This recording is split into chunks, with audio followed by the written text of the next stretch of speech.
On the afternoon of May 28, 1606, on a tennis court near the Piazza Navona in Rome, a fight broke out between two men over either a wager, a woman, a rival faction's honor, or possibly all three at once. Within minutes, one of the men was bleeding to death from a sword wound to the femoral artery.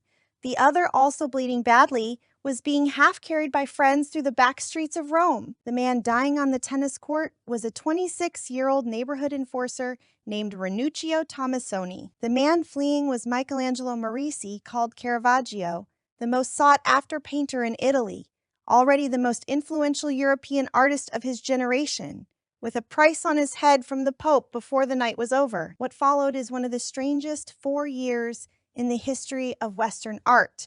Caravaggio, on the run from a death sentence, traveled by ship from Naples to Malta to Sicily and back to Naples, painting some of the most extraordinary canvases of the 17th century along the way. In July 1610, he died on a beach in Tuscany, under circumstances that remain disputed 400 years later. This is the story of how Caravaggio's fugitive years remade Western painting, and of what really happened to him at the end. Michelangelo Merisi was born in Milan in 1571 in a town called Caravaggio in the Lombard countryside about 30 miles east.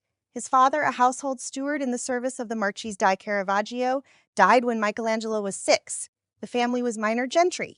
Not poor, not noble. He apprenticed in his early teens with a Milanese painter named Simone Pietrosano, who had himself been a pupil of Titian's. From Pietrosano, he absorbed the basics of North Italian painting: realistic still life, Lombard sensitivity to texture and surface, an interest in everyday faces rather than idealized types. Around 1592, in his early 20s, Caravaggio left Milan for Rome under circumstances that have never been fully clarified.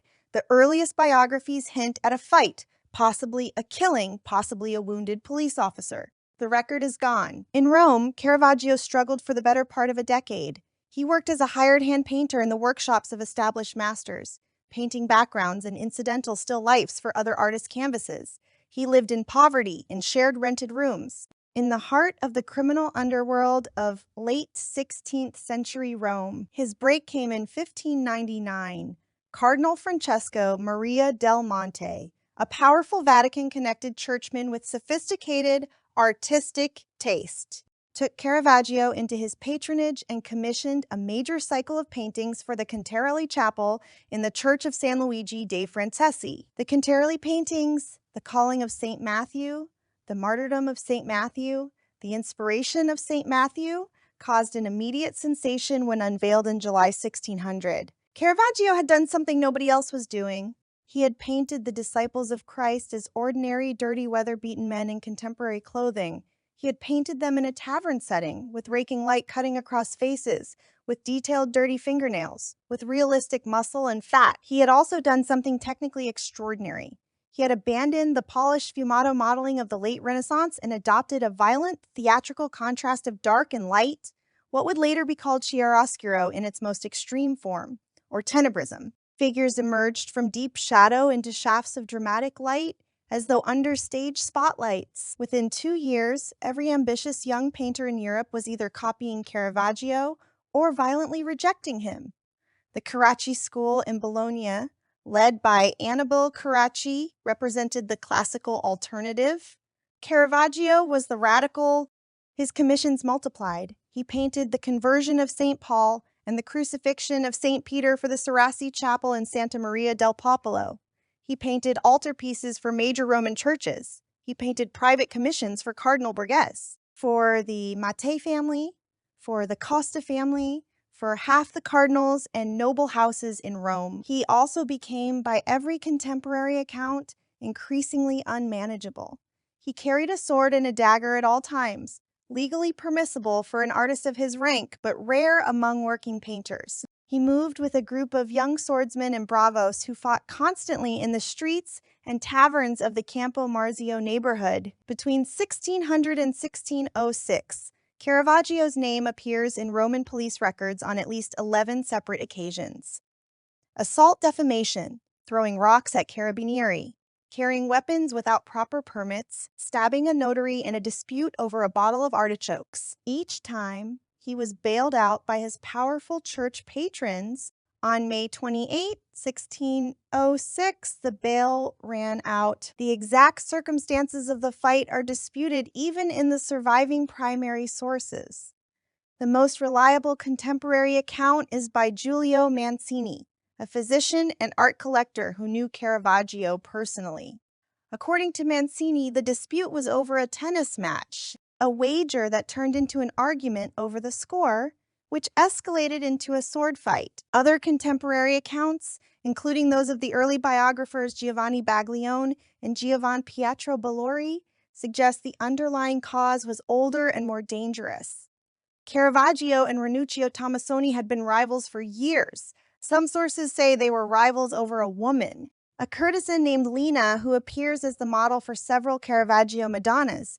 Other sources suggest Tomassoni was the unofficial enforcer for a competing faction in the Roman underworld, and that the tennis court dispute was a pretext for a long-planned confrontation. What we know for certain is this: both men were armed. Both men had at least 3 armed companions present. The fight was, in formal terms, a deliberate duel, not a chance brawl, though it was an unsanctioned duel that should have been preceded by a formal challenge that was not made. In the course of the fight, Caravaggio thrust his sword into Tomassoni's groin or upper thigh. The wound severed the femoral artery. Tomassoni bled to death within minutes. Caravaggio himself was wounded. A sword cut across the head, but his companions carried him away into the back streets. Modern Caravaggio scholars, particularly Andrew Graham Dixon, in his 2010 biography, have argued that the wound to the groin was probably not accidental.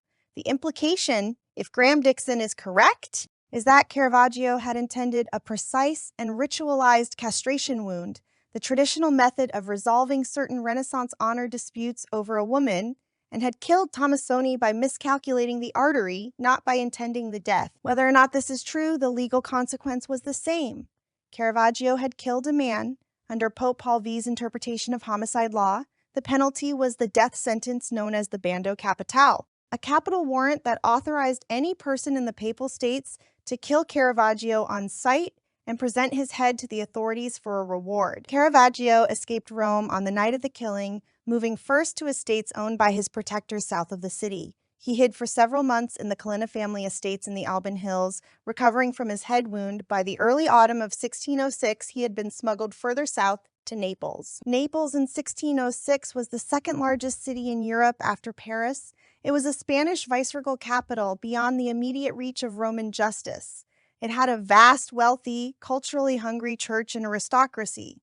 And Caravaggio, even as a fugitive, was famous enough that within weeks of his arrival, he was receiving major commissions. The Piemonte della Misericordia Confraternity commissioned a single enormous canvas for their chapel, depicting all 7 acts of mercy. Caravaggio painted it in a few months.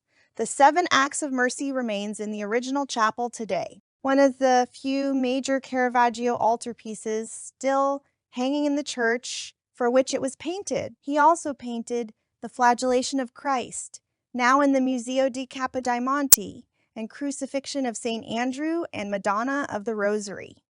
The Naples works are noticeably different from the Roman works, darker, more violent, more theatrically lit, but in a way that feels more existential than dramatic. Art historians have long argued that the Roman Caravaggio is the great innovator, and the post-Roman Caravaggio is the great tragedian. The fugitive years produced his most psychologically complex paintings, but Naples was still too close to Rome. Caravaggio was being hunted by Tomassoni family agents and by professional bounty hunters interested in the papal reward. In the summer of 1607, he moved again, this time across the Mediterranean to Malta. The island of Malta in 1607 was the headquarters of the Sovereign Military Order of St. John, the Knights Hospitaller, a wealthy, militaristic Catholic religious order that ran the central Mediterranean as a private naval state.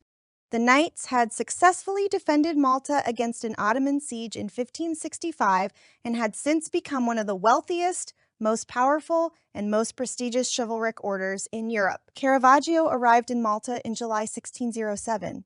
Within a year, he had painted the beheading of St. John the Baptist for the oratory of the Knights' Co-Cathedral in Valletta. It is the largest canvas Caravaggio ever painted, roughly 12 by 17 feet, and it is the only painting he ever signed.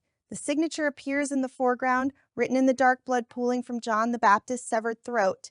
The signature reads F. Michel A. O. for Fra Michel Angelo, Brother Michelangelo. It is the signature of a man who had just been made a Knight of the Order of Malta. The Knights of Malta did not normally accept fugitives wanted for homicide, but Grand Master Olaf de Wignacourt, the head of the order, had personally lobbied for Caravaggio's admission, calculating that having one of the most famous painters in Europe in the order's service would substantially raise the order's cultural prestige.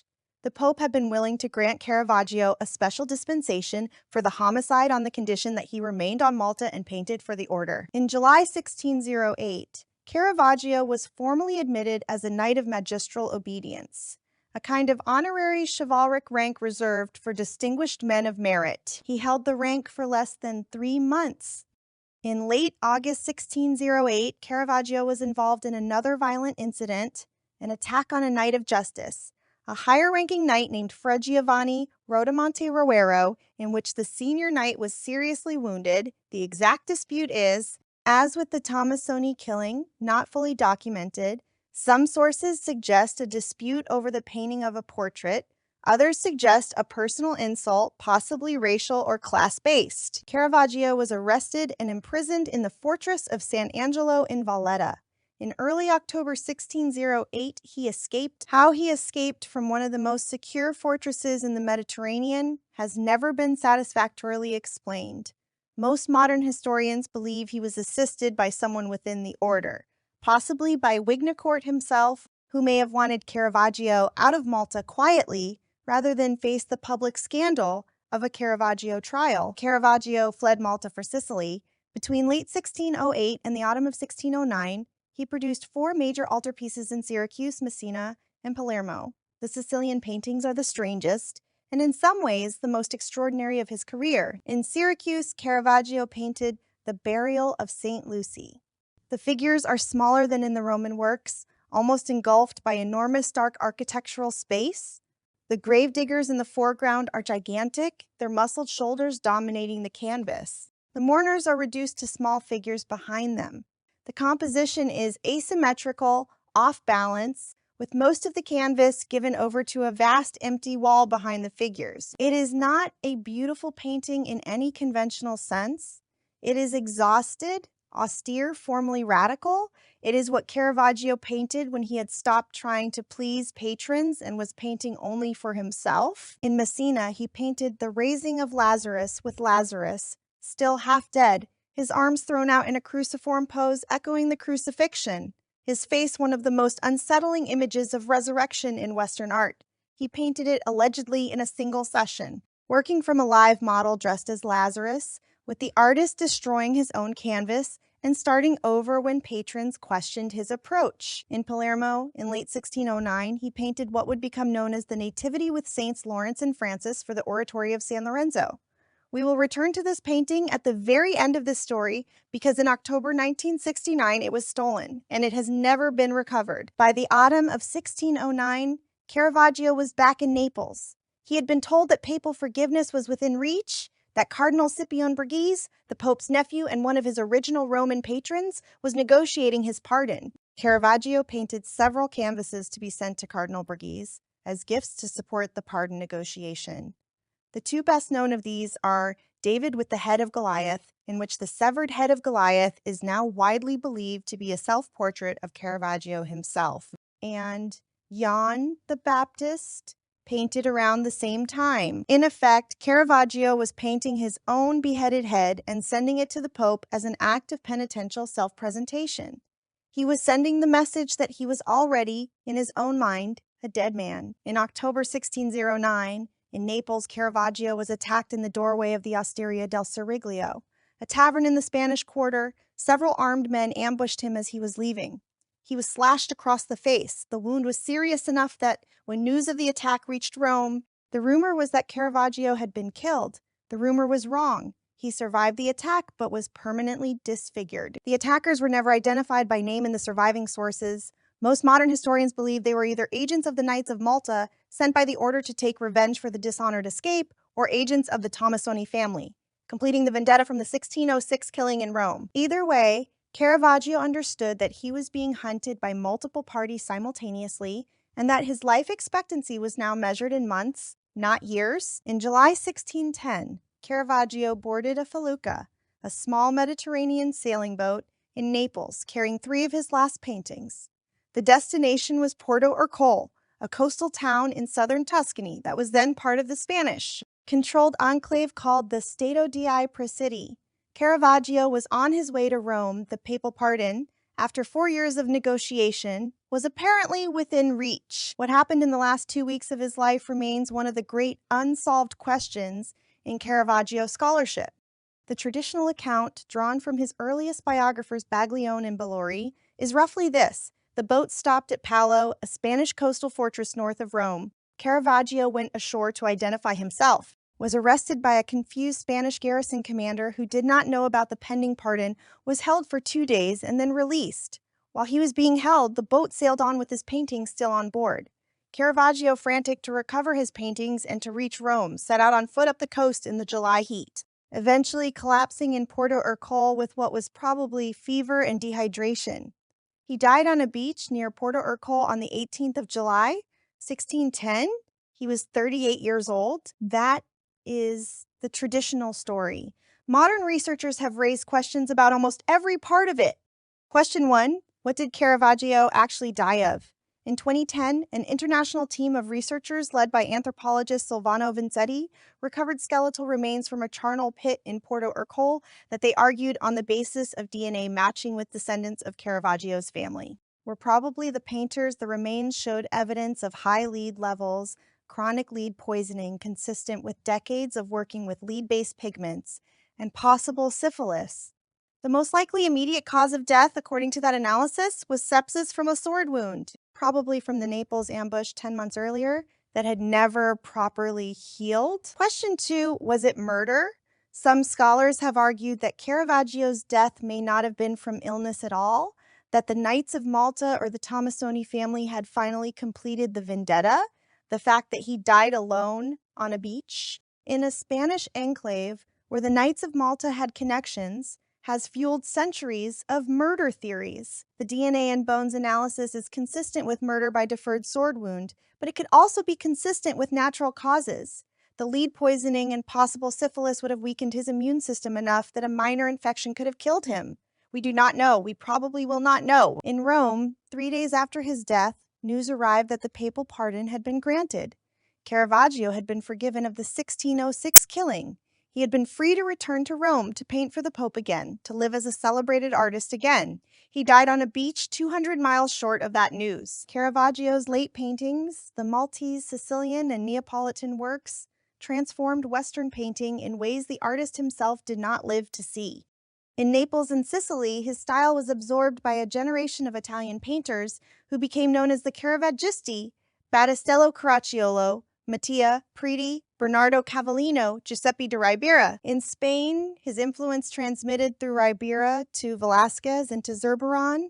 In the Netherlands, the so-called Utrecht Caravaggisti, Hendrik ter Bruggen, Gerard van Honthorst, Dirk van Buren. Brought his tenebrism north. From Honthorst, the tradition reached Rembrandt, and through Rembrandt to the entire history of Dutch Golden Age painting. In France, Caravaggio's style reached Georges de Latour and the Linnaean brothers. His own works were collected, copied, and exhibited for 2 centuries, then almost forgotten in the 19th century. The Italian critic Roberto Longhi led a major Caravaggio revival in the 1920s and 30s, and by the post-war period, Caravaggio had been re-established as one of the foundational figures of European painting. In October 1969, the Nativity with Saints Lawrence and Francis, the Palermo painting from his fugitive Sicilian period, was cut from its frame in the oratory of San Lorenzo and stolen. The Sicilian mafia is widely believed to have been responsible. The painting has never been recovered. It is one of the highest value missing artworks in the world. Various mafia turncoats have, over the decades, given conflicting accounts of what happened to it. One claimed it was hidden in a barn and chewed up by livestock. Another claimed it was destroyed in an earthquake.